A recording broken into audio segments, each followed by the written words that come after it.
Hi guys, ඔගොල්ලෝ හැමෝම අපේ YouTube channel එකට සාදරයෙන් පිළිගන්නවා.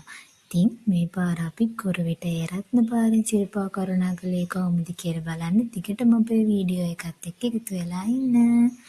අපි කොටුවෙන් බදුල්ල බස් එකේ ගිහිල්ලා කුරුවිටින් බැහැලා කුරුවිටින් කුරුවිට රත්න බස් එකේ ගිහිල්ලා අඩවි කන්දෙන් බැස්සා. ඉතින් අඩවි කන්දෙන් බැහැලා ටිකක් දුර යනකොට එතනදී පාර දෙකට බෙදෙනවා. අලුත් පාරයි පරණ පාරයි කියලා සිරිපා කරුණා කරන්න. ඉතින් අපි අලුත් පාරෙන් තමයි සිරිපා කරුණා කරේ. අලුත් පාරේ වර්ණගල හරියට යනකම්ම අපිට ත්‍රිවිල් එකක යන්න පුළුවන්. ඒ පාර හොඳට කොන්ක්‍රීට් කරලා තියෙන. ඉතින් අපි ඒ පාර තමයි ගියේ. අපිට අඩවි කන්දේ ඉඳලා වර්ණගල හරියට යනකම් ත්‍රිවිල් එකේ රුපියල් 1400ක් වගේ තමයි ගියේ. මෙන්න මේ විදිහට තමයි මේ පාර තියෙන්නේ. ඉතින් ඔයාලටත් පුළුවන් අලුත් පාරෙන් හරි පරණ පාරෙන් හරි සිරිපා කරුණාව ආරම්භ කරන්න.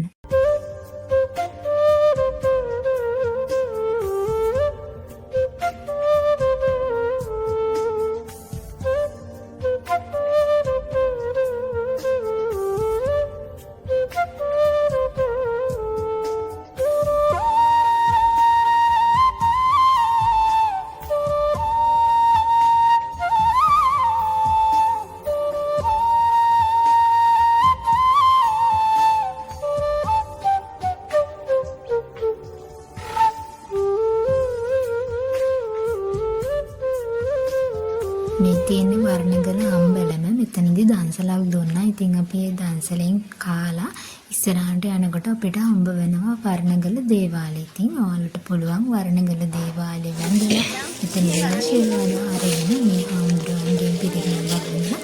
හාමුදුරුවන්ගෙන් ආශිර්වාද අරගෙන ඉදිරියට සිරිපා කරුණා කරන්න.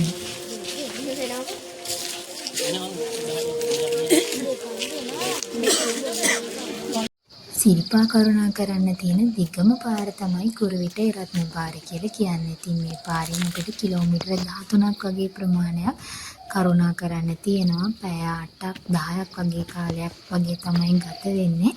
ඉතින් මේ පාර හරිම ලස්සනයි. සත්තු ඉන්නවා. එතකොට තව ඔයගොල්ලන්ට ලස්සන දිය පාරවල් හම්බ වෙනවා. මේ පාරේ යනකොට ගල් වැටි හම්බ වෙනවා. එතකොට පඩිපෙල් තියෙනවා. ඒ වගේ ස්වභාව සෞන්දර්ය අත්විඳින්න කැමති කට්ටියන්ට කරුණා කරන්න හොඳම පාරක් තමයි කුරුවිට රත්නපාර කියලා කියන්නේ. ඔයගොල්ලොත් කරුණා කරලා නැත්තම් එකපාරක් හරි මේ පාරෙන් ගිහිල්ලා බලන්න. ඔයගොල්ලන්ට හැමදාම යන්න හිතේ. අපේ බුදුන් අපි වඳින්ද රන් සමනොල යනවෝ ඉරන් පතුල අපි වඳින්ද හිමේ නැගලා යනවෝ. ඉස්සරහට යනකොට අපිට පිරිසිදු වතුර පාරක් හම්බ වුණා.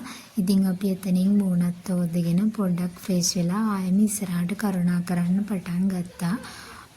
මට මතක විදියට මෙහෙම ඉස්සරහට යනකොට අපිට තව ටික දුර යනකොට සීත ගඟුලත් හම්බ වෙනවා. අපි සීත ගඟුලෙන් නාලා ඊට පස්සේ එතනින් ආයෙමත් ටිකක් වෙලා විවේක අරගෙන තමයි ඉස්සරහට සිරිපා කරුණා කරන්න පටන් ගත්තේ.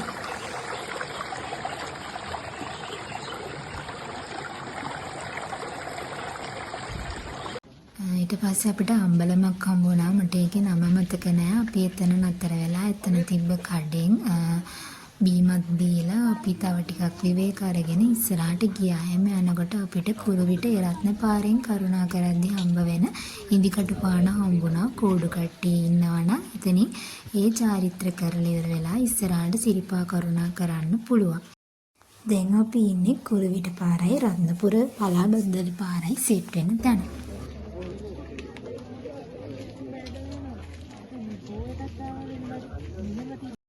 මෙතන ඉඳන් දිගටම තියෙන්නේ පඩිපෙළ. ඉතින් මේ පඩිපෙළ ටික නැගගෙන ඉස්සරහට යනකොට අපිට මේ පාරෙන් හම්බ වෙන මකර තොරණ හම්බ වෙනවා. ඉතින් අපි එතනන චුට්ටක් නැවතිලා වීඩියෝස් ෆොටෝස් ටිකක් අරගෙන ඉස්සරහට කරුණා කරගෙන ගියා. අපි ගියේ පොය දවසට කලින් දවසේ ඒක නිසා සෙනඟ ගොඩක් හිටියා. රත්නපුර පාරෙන් උඩට යනකොට එක පඩිය ගාවට පැයකට වඩා ඉන්න වුණා මළුවට කරුණා කරන්න. ඊට පස්සේ මළුවට ගියාම එතන මාර විදියටම සීතලයි. ඒක නිසා අනික පොලිසියනුත් අපිට ගොඩක් ඉන්න දුන්නේ නැහැ. ඒක නිසා වීඩියෝස් ගන්න බැරි වුණා. ඉතින් අපි කුරුවිට පාරෙන් කරුණා කරලා හැටන් අල්ල තන්නේ පාරෙන් තමයි පල්ලෙහාට බැස්සේ. ඉතින් ආයෙමත් දවසක ලස්සන වීඩියෝ එකකින් එන්නම්. මේ වීඩියෝ එකේ තියෙන අඩුපාඩු මොනවාද? ඒ වගේ වීඩියෝ එක ලස්සනයිද කියලා පල්ලෙහින් කමෙන්ට් එකක් දාගෙන යන්න. එහෙනම් ගිහින් එන්න. ආදරේ.